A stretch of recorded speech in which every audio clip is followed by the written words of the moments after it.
Spartans, dusty feet earthquakes, and rebellion.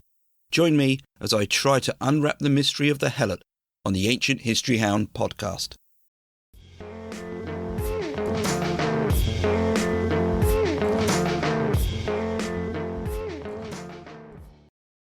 Hi and welcome, my name's Neil, and in this episode I'll be trying to bring some much needed clarity to the subject of the Helots.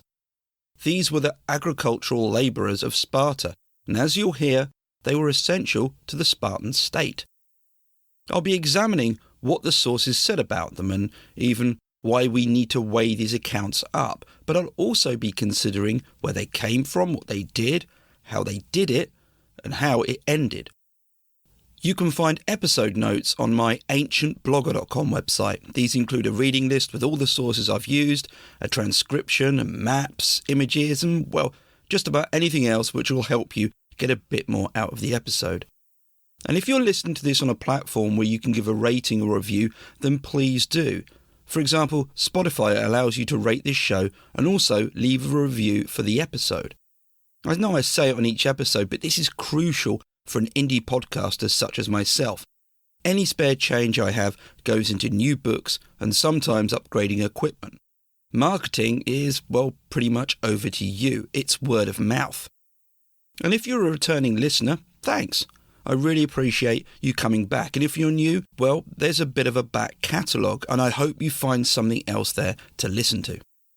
You can find me on Twitter @AncientBlogger and @HoundAncient specifically for this podcast. I'm also on Instagram, YouTube and even TikTok as Ancient Blogger. It's all ancient history content, by the way. My email is ancientblogger@hotmail.com. You can probably detect a theme going on there. And thanks to those of you who've sent in some really nice emails recently. Solo podcasting with a full-time job and other commitments, well, it can get a bit overwhelming at points. So hearing that you're enjoying it, be it a review, rating or nice email, could be a much-needed pickup. Right, with that all done, let's try and answer the riddle of the Helot. There's a sadistic coincidence that the Helot, a figure which at some points possesses somewhat ambiguous qualities, existed in Sparta. And that's because the Spartans weren't known for their diary keeping or, well, keeping much of anything. So we're met with a challenge of a seemingly non-standard demographic and a very opaque lens to observe them through. Yet there's still room for us to draw lines between dots and weigh up what we have.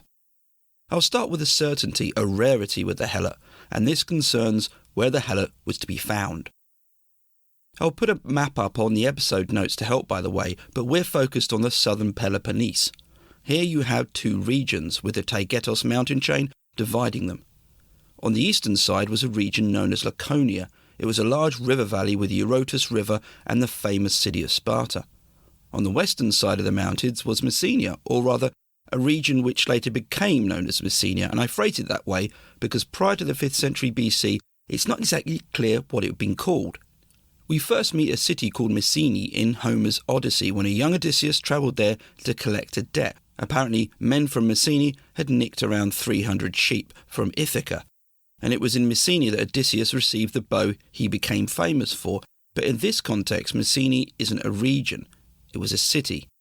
This has caused a bit of head-scratching because there was a city called Messene which was built much later on, and which I'll mention. Recent work has identified a possible site which might have been the original Messene. In any case, I'll refer to the region in this episode as Messenia, just to keep things simple. The combined area of Messenia and Laconia is estimated to have been around 8,500 kilometres squared, and that's with a caveat of the exact boundaries not being fully known. And that's no small amount of land. Attica, the region which Athens controlled, was around 2,500 kilometres squared. Just to give some perspective, if the land area the Spartans controlled was a state in the US, it would come in at 49th in terms of size. A bit bigger than Delaware and twice the size of Rhode Island. What this gave the Spartan state was between 115,000 and 145,000 hectares of farmable land, according to one estimate. This land was divided into kleroi, the estates the Spartan citizens owned, and upon which the Helots worked. It's easy to forget how crucial agriculture was. A poor harvest could have dramatic consequences. Having good arable land and lots of it gave any city-state a distinct advantage. And it was in these two regions of the southern Peloponnese where we found the Helot, and specifically working on those kleroi or estates. The next question is how Sparta acquired the Helots. Well, this seems a bit easy to answer in the case of Messenia, or rather, I should say we at least have something more tangible to consider. These are the so-called Messenian Wars, where it's been argued that Sparta invaded the region and subdued it. We have a source, a Spartan poet by the name of Tyrtaeus of the 7th century BC.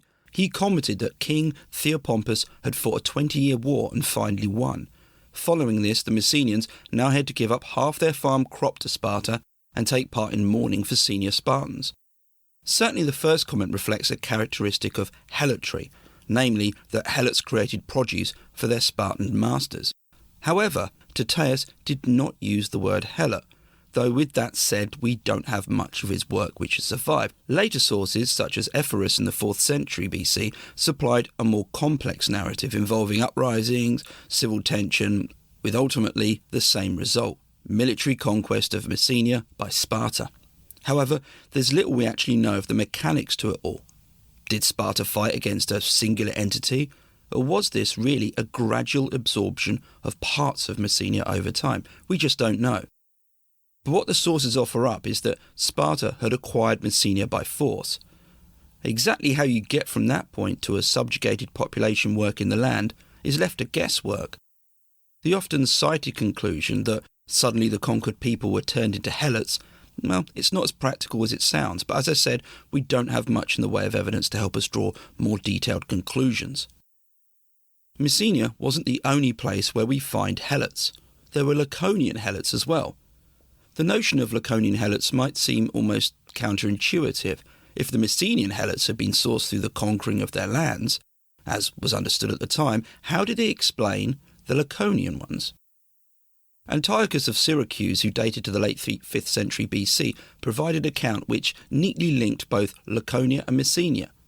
Prior to the invasion of Messenia by the Spartans, there had been a refusal by some in Laconia to join, and as a consequence, they paid with their freedom. Where in Messenia there had been a theme of conquest resulting in the Helots, in Laconia it was one of rebellion. The account of Ephorus is a good example of this. When Laconia had been divided up into 6 districts, one eventually rebelled. The city in the district was called Helos or Helos. The population was reduced to slavery. Helos was a place, as I mentioned, in Laconia, and Ephorus wasn't the only one to try and link the word Helot and Helos. For example, Pausanias did so as well. Others tied the name to the verb meaning to take or seize. However, modern linguistic analysis has put paid to the idea of Helos being the origin for Helot. Though they sound the same, they are not related in any way, but it's a good example of the later sources seeing a possible link and then creating a backstory for it. In case you wonder where the word came from, it's been suggested that it was originally a localized variation of a word which meant slave or similar, and then became the designated term. We've got our own version of this. Apparently the word slave is derived from the word Slav. These were a people who were forced in large numbers into slavery in the Middle Ages, and as such they so became associated with slavery that their name became the word used for it. Before I move on, there is one final theory about how the Helots came to be which I find very tempting. Rather than the Helot resulting from conquest, the Helot was just, well, a common demographic in the Archaic period. In the early 6th century BC, Athens experienced a crisis involving its tenant farmers, many of which were in a type of debt slavery where they were now effectively owned by the landowner. In theory, they could pay their debt off, but many were trapped in an existence of worker tied to the land and obliged to the landowner. In Athens, this had been solved through the reforms of Solon. What's argued is that this reform never happened in Sparta. The poor tenant farmer who was locked into an existence of working off an impossible debt remained as just that. This was, or became, the Helot. An advantage this argument has is that it doesn't oppose the idea that Messenia was conquered by Sparta. This could have been a situation across both regions, and without a political reform as such, like the one at Athens, they just became full-time indebted farm workers. This brings me neatly somewhat to the social structure of Sparta of the 5th century BC, which I'll briefly cover before moving into the topics of what the Helots did and how they lived. At the top of the social and political pyramid were the Spartiates. These were the elite male citizens who had all the power. Being a Spartiate wasn't about being born one though. An essential requirement was a contribution you made to your syssitia, which has been translated as something approaching a military mess. It was a group which you belonged to where you spent most of your time and where you ate. In order to become a Spartiate, you needed to qualify to join the syssitia, and one of the requirements was that you could contribute to it from your kleros, your estate. And this was an ongoing requirement. If at any point you were unable to keep up the contributions, your membership was void. You were out, and therefore you were no longer a Spartiate. It's important to note that Helots were therefore vital for these elite citizens, and this is perhaps why they occupied the Spartan mindset and why Sparta was so concerned about them. Spartiates were by far the minority in Sparta. Estimates are always very, very tricky, but numbers have been calculated using the kleroi, those estates. From these, it has been estimated what it could have supported, and one figure is that there were in total 8,000 to 9,000 Spartiates in the early 5th century BC. The number of Helots, however, is given at between 60 to 70,000, with other figures as high as 118,000. The Helots sat under the Spartiates alongside another group, the wonderfully named perioikoi. This translates as something close to dwellers around, and this group, also subservient, were the merchants, the craftsmen, and pretty much everything else. Thucydides gave a great example of this when he recorded how the perioikoi effectively ran an island called Cythera, which was just off the coast of Sparta. This island had a harbour which acted as a main trading hub. A Spartan garrison was present to keep an eye on things, but the perioikoi managed pretty much everything else. Now, I appreciate that this is a very basic overview of Sparta. For example, I haven't mentioned the ephors, but what we are seeing are elite citizens, the Spartiate, and the somewhat ambiguous perioikoi, and of course, the Helots. When it comes to what a Helot could do, we have very limited source material to go on, but we do have some basics to build a picture. As you've heard, they more or less exclusively worked on the estates and supplied the agricultural produce for themselves and for the estate owner, who would have been a Spartan citizen. Helots could marry, and in fact this was probably encouraged, as this meant an ever-renewing resource of workers. A child from a union between a Spartan man and a Helot woman was a mothax. This was a lower-class Spartan citizen. A mothax was free and raised as part of the Spartan's family. Gylippus and Lysander, both famous Spartan generals, were said to have been a mothax. Now, Helots have been referred to as slaves, but this classification, it's not an easy fit. For example, slaves were generally commodities to be sold as and when. Helots couldn't be sold outside Sparta, and whilst they may have been traded within it, the likelihood is that they stayed on the estates for as long as the estate functioned. After all, it would be best to have a Helot working on land that they knew very well. But in many ways, the Helot did tick the box as a slave. First and foremost, they weren't free, and as a population, they were under strict supervision. Perhaps what's required is a nuanced category for the Helot. In the modern period, they've been seen as an early form of the serf, a type of worker who's indebted to a lord and supplied labour to him. Though serfs and serfdom were a widespread thing in later history, Helots have been considered a unique type. But closer inspection reveals that this may have not been the case, and there is evidence for other groups who seem to operate as a type of serf or Helot in much the same way elsewhere in ancient Greece. In Thessaly, there were the Penestae, agricultural workers who could also serve in the army and who were compared to Helots in antiquity. Likewise, a people in Crete who worked on estates and who couldn't be sold abroad, and interestingly, they could also marry citizen women. Plutarch mentioned the people who worked outside Epidaurus in central Greece and on the farms. They were named Konipodes, which translates as dusty feet, as they were easily recognised by their dusty feet when they visited the city. Beating the Konipodes in the name game were the Gumnetes or Gumnestoi, or naked people of Argos. Finally, there were the Meriandinians of Heraclea on the Black Sea. Aristotle and Plato reported how they cultivated the land, served in the army, but were excluded from citizenship. With this in mind, it's more plausible that Helots weren't a unique demographic in ancient Greece. They were simply the most famous. Some of the examples I just mentioned involved military service as part of what they did, and this is also true of the Helot. Exactly what they did isn't clear. An obvious thought is that they performed the duties akin to that of a squire who served a knight. However, they may well have fought as lightly armed infantry. At the Battle of Plataea in 479 BC, Herodotus described how each of the Spartiates was accompanied by 7 lightly armed Helots. There were 5,000 Spartiates that day on the field, and it's difficult to think of the 35,000 Helots not being involved in the fighting in some capacity. The topic of warfare is something which I'll be discussing later, but the main role of the Helot, as mentioned, was the agricultural labourer. But here we meet an enduring question.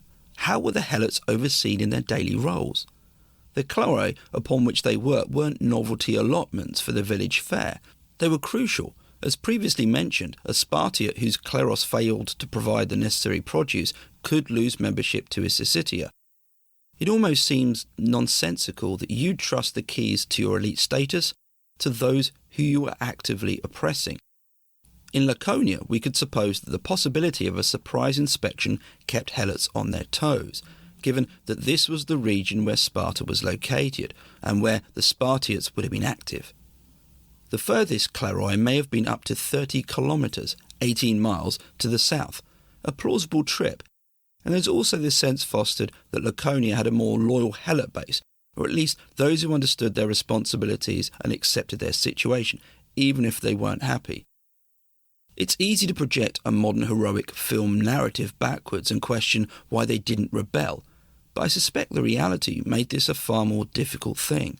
I'm not sure I'd have the courage to have rebelled back then. I don't know, perhaps you might have done. I suspect many wouldn't.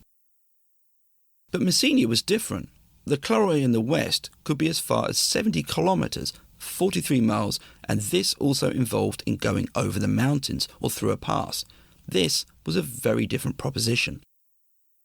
The logical assumption would be that Spartans either trusted the Helots completely or had a system which contained a mix of goodwill from the Helots and some supervision.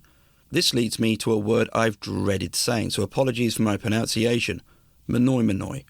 It's argued that this word translates as leaders of the Helots, and it's posited that here we have some hierarchy which provided that level of oversight.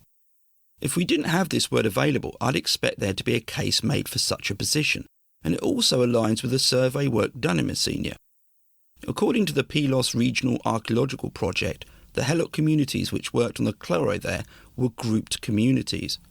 The picture we get is not of scattered communities, but of large, centralised farmsteads supporting communities, in one instance the size of which was estimated to have been at least 4 figures. Some level of what is neatly termed differential prosperity has been found in Messenia and in fact Laconia. One Helot location even revealed some imported pottery. What we may have in Messenia is something akin to the Spartan carrot, not just the stick. Helot families might do better for themselves if they worked and lived in accordance with expectations. Creating such a hierarchy benefited the Spartans because it meant that they could exert a better level of control. They had the leading Helots to keep everyone in check, and if one failed to do so, the rewards, perhaps freedom from military service or just a better standard of living, would certainly appeal and attract the interest of others to step up and take their place. A similar archaeological project was undertaken in Laconia, called the Laconia Survey. The notable contrast was that in Laconia the estates, or rather the Helot communities, were scattered and they didn't form those large communities. If we think of those more structured communities in Messenia as an enhanced form of control, then it might have been that these just weren't needed in Laconia.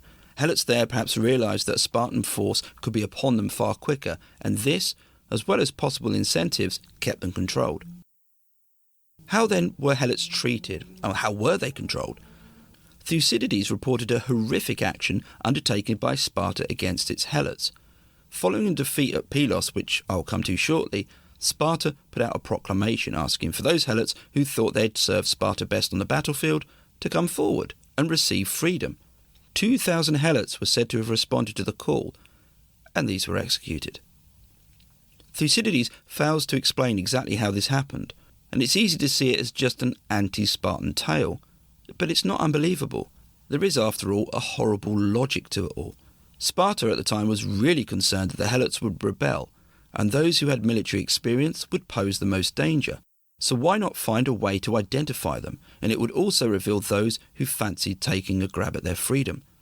In one fell swoop, Sparta could be rid of potential troublemakers with the capacity to make real trouble. Elsewhere, Sparta had Helot controls built into its social apparatus. Each year, the ephors at Sparta declared war on the Helots. It might have been more of a token exercise, though, rather than an actual war. It reminded the Spartan states of their rightful dominance, but as Aristotle noted, it might have also allowed for the killing of Helots without the risk of pollution, something that ancient Greece always feared. And then there was the Crypteia, an organisation of young Spartians who were chosen by virtue of their cunning. The tradition was that members would act as a sort of intelligence service, keeping the Helots in check and dispatching any which was seen as possibly dangerous. On a lighter note, Plutarch recorded how the Spartans would make the Helots drink wine, and then exhibit them drunk to warn of the dangers of excess. However, the caveat with Plutarch here is that he was happy to record things about the Spartans which he wasn't often sure about, and many centuries later, but again, it's not exactly an incredulous idea. A final check may lie with another group residing in Sparta, the Perioikoi. It's been argued that, particularly in Messenia, the settlements of the Perioikoi acted as buffers between the borders and kept an eye on the Helots. Perhaps some acted in place of the Helot supervisor on an estate. I'm not going to try and say the word again. Or they acted on behalf of a Spartan watching the Helot supervisor on his estate. I make this link here between the Perioikoi and the Helots because I'm going to turn to one infamous event in Spartan and Helot history, the rebellion of 464 BC. This doesn't seem to have been a planned uprising, more of an opportunistic one. In 464 BC there was a large earthquake which is thought to have caused widespread damage in Messenia. The local Helot population, or at least some of them, rebelled and took a fortified position on Mount Ethome. Thucydides mentioned that some of the Perioikoi settlements had also joined in, and here we meet that point I made a few moments ago about the Perioikoi exerting some form of control over the Helots, and when there wasn't that control, the Helots could rise up. The earthquake and the Helot revolt was to have huge implications for Sparta and for the rest of Greece. In the case of Sparta, well, it was their greatest fear come true. Worse still was that the Helots couldn't be winkled out of their fort on Mount Ethome. The ancient Greeks weren't well versed in siege warfare. At this point, there weren't siege towers or large catapults available to them. Warfare tended to be seasonal, and on the rare occurrence of a siege-type event, the tactic was often to encircle the city and wait it out, or hope that someone inside the city would betray it. The Athenians sprang into action, and under Cimon, a leading politician of the day, sent a force of around 4,000 hoplites to aid Sparta in the siege. Cimon was very pro-Spartan, and what better way to show continued support than to help out and put this nonsense to rest? But Sparta snubbed the offer and sent the Athenians home. Thucydides' account of this concluded that the Spartans were worried that the longer the Athenian force spent time around Ethome, the stronger the chance that it might change its mind and in fact support the Helots. Thucydides commented that this was the first open quarrel between Sparta and Athens, and it had many consequences. The immediate one was that Athens allied with Argos, Sparta's bitterest enemy, and it also brought down Cimon and his pro-Spartan faction at Athens. Replacing Cimon was Ephialtes, who was very pro-democracy and anti-Spartan. Incidentally, he pushed through reforms which democratized Athens even further, and alongside him was a chap you may have heard of, a politician called Pericles. The Helots lasted years within the safety of their fort and eventually only left when Sparta offered terms which involved their leaving and promising never to return. They were rehomed by the Athenians in the city of Naupactia on the Corinthian Gulf. In 421 BC, this city dedicated a statue of Nike, the goddess of victory, in front of the temple of Zeus at Olympia.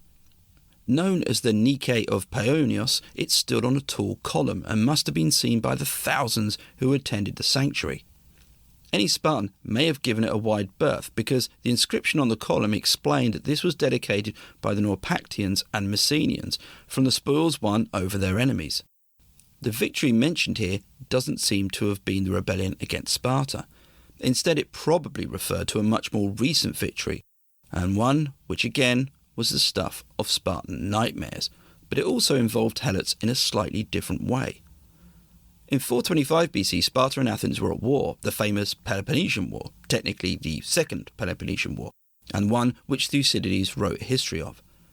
The action took place on the island of Sphacteria off the west coast of Messenia. A Spartan force on the island had been blockaded by the Athenian navy. However, attempts to starve out the Spartans wasn't proving that successful, and according to Thucydides, this was due to the local Helots breaking the blockade in small boats or swimming across the bay carrying supplies. Thucydides didn't seem able to reconcile this. Why would Helots wish to help the Spartans? According to him, it was the promise of money and freedom, but it's unclear if this was genuinely the case. For example, how would either work? In fact, if this was true, then it raises even more questions, one being, what did a Helot spend money on? And presumably, this couldn't have been money, as coinage at Sparta wasn't something in place. Perhaps it was true, but perhaps this was Thucydides trying to avoid the awkward notion of some form of Helot loyalty. It's also plausible that the Helots weren't helping the Spartans out of any sense of duty. Instead, they feared the common outcome for a commoner in times of war when a foreign power invades, namely indiscriminate killing and destruction of farms, and it would of course be the Helot who would be in the front line. Athens eventually succeeded in taking the island, and the capture of Spartan soldiers left a hairline fracture in the reputation Sparta had for its military. And of course, now there was an opportunity for the Athenian base on the island to rouse Helots to leave, possibly employing the Messenians from Naupactia, either directly or just utilising their knowledge of the land. Though Sparta and her allies won the Peloponnesian War, it had placed a huge drain on the numbers of Spartiates it had. The inflexibility of the Spartan system to admit new members had always been an issue and continued to be a big problem. It's some irony that the social system Sparta had, geared for war as we are told, was very inefficient at dealing with wartime attrition. Yet Sparta could mobilise Helots, albeit in a slightly different way. In 424 BC we meet the Neodemodes, Helots who could earn their freedom through military service. These were first employed by the general Brasidas, who recruited 700 of them to take north on campaign. Following their service, they were settled at Leprion on the Spartan border. This doesn't seem to have been a random choice of location. Leprion was on the border with Elis and disputed. You can either see it as a good place to have veteran soldiers, or somewhere that a recently freed set of Helots with military service might cause the least trouble to Sparta.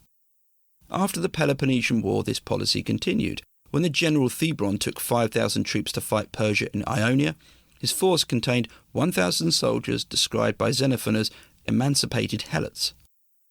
Offering Helots freedom through military service may have been both a practical military policy, but it could have value as a social valve. It was the possibility of freedom at a huge price for a Helot, but it was better than nothing. As an added bonus, it might have appealed to the type of Helot who would consider taking up arms, in a sense, get them fighting for Sparta before they get any silly ideas. The threat, however, still remained as it always probably had, and the threat of Helots rebelling took on a different hue with a conspiracy around 400 BC. It was led by a character called Kynodon, who seems to have been Spartan but certainly not from the elite class. And the account, solely from Xenophon, is that given by an informer who Kynodon confided in and was ultimately betrayed by. The stuff of nightmares for any Spartan was embodied by a sojourn between Kynodon and the informer, who Kynodon thought, as you'd expect, was an ally of his. Walking around the market, Kynodon asked him to count the number of Spartiates he could see. The informant replied, 40. Kynodon replied that these were the enemy, and that the allies at the market numbered over 4,000. The implication was that it was the Spartiates versus pretty much everyone else, and this included the Helots. Kynodon even referred to them on the estates, and again pointed out their numbers versus those of the enemy. It wasn't just the Helots then, it was the Perioikoi and even other Spartans who weren't Spartiates. The numbers may have been scary and picked at the seam of the big nightmare for the Spartan state, but what came next was chilling. Kinnerden commented that amongst those groups, the hatred of the Spartiates was strong. In fact, when you mentioned a Spartiate to them, they could barely conceal that they would happily eat a Spartiate raw. We only have Xenophon's account of this, and Xenophon was, well, not objective, so perhaps a pinch of salt or two are needed, and not just for seasoning. Xenophon was hugely pro-Spartan, so perhaps this account went some way to justify the means which Sparta used to keep its population and the Helots under control. But we have to consider that it could have been true, perhaps exaggerated. After all, the account was Kinnerden trying to recruit the eventual informer to his side. What it certainly does is provide a near-perfect sketch of the Spartan boogeyman, the sort of thing which Sparta feared the most. Though Sparta feared the enemy within, the real danger sat far from their borders. The early 4th century BC was a mishmash of alliances and squabbles amongst the city-states of Greece. This eventually resulted in a war for Sparta, and in 371 it suffered a devastating defeat at Leuctra to Thebes. This ended Sparta as a military power, and the roll call of the dead underlined how weakened it had become. Sparta fielded 10,000 infantry and 1,000 cavalry, made up mostly of its allies. The force only contained 700 Spartiates, and if that seems few, well, consider that it's estimated that there were only a pool of 1,000 remaining. Of these, 400 were killed. In a day, Sparta lost over a third of its precious Spartiates. This didn't just have military consequences. The Spartiates were those with political power. And on that very theme, Sparta lost one of its kings. And this was the first time a king had died in battle since Leonidas at Thermopylae. This defeat is considered as the end of the Spartan state as it was. Though it continued to operate, it was only a bare shadow of its former self. But the battle was only the first part. Worse was to come. A Theban army moved south, the Perioikoi now happy to defect. Thebans waltzed past the city of Sparta and headed south to Gythium, where they burned its docks. They then went past it again. Perhaps the ultimate insult was that taking Sparta was now irrelevant. It was a redundant action, and instead the Theban army, under the famed general Epaminondas, headed westwards over the Taygetus mountain range and into Messenia. Sparta had issued a proclamation that any Helot who wanted their freedom could earn it with a spear in hand, and Xenophon reported that this drew in 6,000 volunteers. However, we have to be very careful with Xenophon, as he was, as mentioned, very biased towards Sparta, and perhaps this was an exaggeration or invention. But as ever, I should counter this point. Perhaps it was true, because those Helots who volunteered were, as I mentioned earlier, taking up arms because they feared the Thebans and what they might do to their farmlands and their families. What Thebes did do was the opposite of what the Helots may have feared. They freed them, or at least they freed the Helots in Messenia. To add insult to injury, Epaminondas had a city built on Mount Ethome called Messene.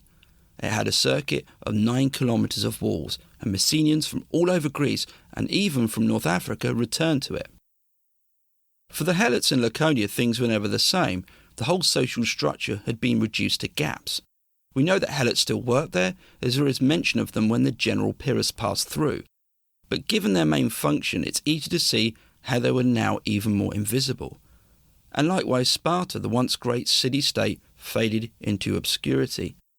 The 3rd and 2nd centuries BC witnessed a sort of tribute act, rebrands and relaunches, but time had passed, and perhaps most crucially, Sparta lacked Messenia and its fertile lands.